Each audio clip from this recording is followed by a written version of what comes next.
রুমন এখন আর আগের মতো মিমকে সময় দেয় না। অথচ একসময় মিম ছাড়া যেন কিছুই বুঝত না রুমন। প্রতিদিন একই সাথে তাদের অফিস থেকে রিক্সা করে ফেরা, দুপুরে লাঞ্চ আওয়ারে একসাথে খেতে যাওয়া, কতই না খুশি ছিল তারা।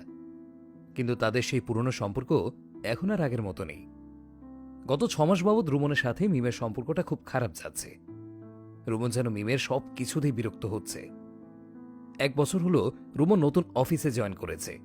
ভালো বেতন আর সব ধরনের সুযোগ সুবিধা পেয়ে বেশ ভালোই কাটছিল তাদের সংসার।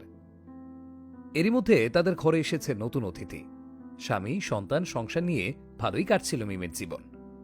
কিন্তু হঠাৎ কার নজরে তার সংসারে এমন অশান্তি শুরু হলো, এই ভেবেই অস্থির হয়ে আছে মিম। একদিন বাচ্চাকে নিয়ে ডাক্তারের কাছে গেল সে। হঠাৎ তার চোখ আটকে যায় রিকশায় বসা রুমনের দিকে। তার পাশে বসা সুন্দরী এক মেয়ে। মুহূর্তেই হিতাহিত জ্ঞান হারিয়ে ফেলে মিম। নানা রকম সমীকরণ মিলাতে ব্যস্ত হয়ে পড়ে, কিন্তু বরাবরই মনকে সান্ত্বনা দিয়ে বলছে, না, সে যা ভাবছে তা নয়। রাতে রুমন বাসায় ফিরলে মিম জিজ্ঞাসা করে, আজ তোমার পাশে রিকশা বসা মেয়েটি কে ছিল? রুমন প্রথমে একটু অপ্রস্তুত হয়ে পড়ল, নিজেকে সামলে নিয়ে বলল, আরে দিশার কথা বলছো? ও আমাদের অফিসেই কাজ করে। আমার কলিগ ইকবালের সাথে ওর বিয়ে ঠিক হয়ে আছে, 2 মাস পরে ওদের বিয়ে। আজ সবাই মিলে একসাথে লাঞ্চ করতে গেলাম, কিন্তু ইকবালকে অন্য কাজে যেতে হলো বলে দিশা আমার সাথেই ফিরছিল। তুমি আবার বেশি কিছু মনে করো না। সাথে একটু বিরক্ত ভাব নিয়ে বলল, কিন্তু তুমি যে বের হয়েছ আমাকে তো জানালে না।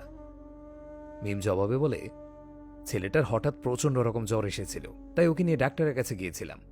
তুমি অফিসে ব্যস্ততার মাঝে অযথা চিন্তিত হয়ে পড়বে ভেবে আর বলা হয়নি। রুমনের কথাগুলো শুনে গেলেও মিমের মনের অজানা ভয়টাকে সে তাড়াতে পারেনি। কোনো এক অজানা কষ্টে সে বারবার ছটফট করে উঠছে। কিছুদিন পর বাচ্চাকে নিয়ে শপিংয়ে এসেছে মিম। হঠাৎ রুমনের কলিগ ইকবালের সাথে দেখা হয়ে গেল তার। কৌশলাদি বিনিময় করে মিম জানতে চাইল, বিয়ের শপিং করতে এসেছেন বুঝি?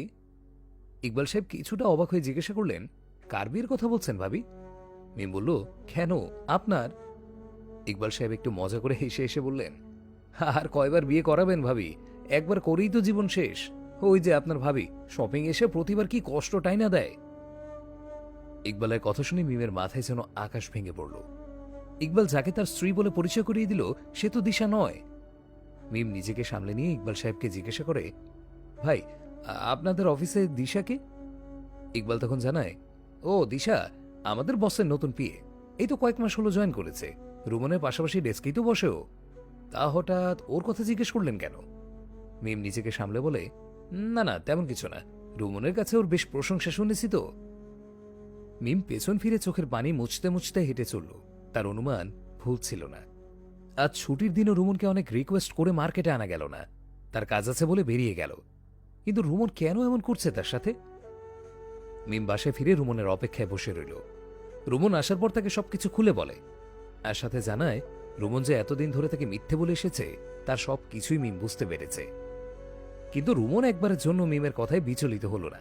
সে বলেই ফেলে, জেনেই যখন গিয়েছ তখন লুকানোর আর কিছুই নেই। হ্যাঁ, দিশার সাথে আমার সম্পর্ক রয়েছে, আমরা খুব দ্রুতই বিয়ে করতে যাচ্ছি।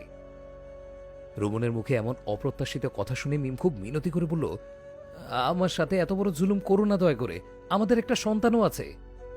কিন্তু রুমন কোনো কিছুতেই তোয়াক্কা করল না। সে তার কথায় অনড়।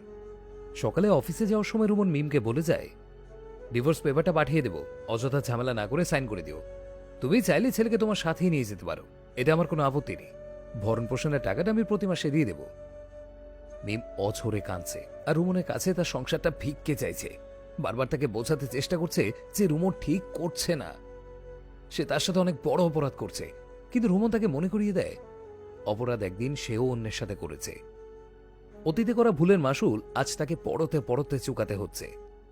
এমন জীবন তো সে চায়নি, কিন্তু আজ কিছুই করার নেই, কারণ এটাই তার কর্মফল। যেদিন রুমনের জীবনের সবটা জেনেও তার জীবনের সঙ্গে জড়িয়ে পড়ে মিম, সেদিন রুমনের প্রাক্তন স্ত্রীও মিমের কাছে ঠিক এইভাবে কেঁদেই তার সংসারটা ভিক্ষে চেয়েছিল। কিন্তু রুমনের মোহে বোধ হয়ে থাকা মিমের কানে রুমনের স্ত্রীর অভিশাপের কথাও সেদিন পৌঁছয়নি। আজ সে অভিশাপ তার চোখে বৃষ্টি হয়ে পড়ছে। জীবনটা ঠিক একটা বৃত্তের মতো, কারো সাথে করা অন্যায় একসময় ঘুরে ফিরে নিজের কাছেই ফিরে আসে। এটাই প্রকৃতির শোধ।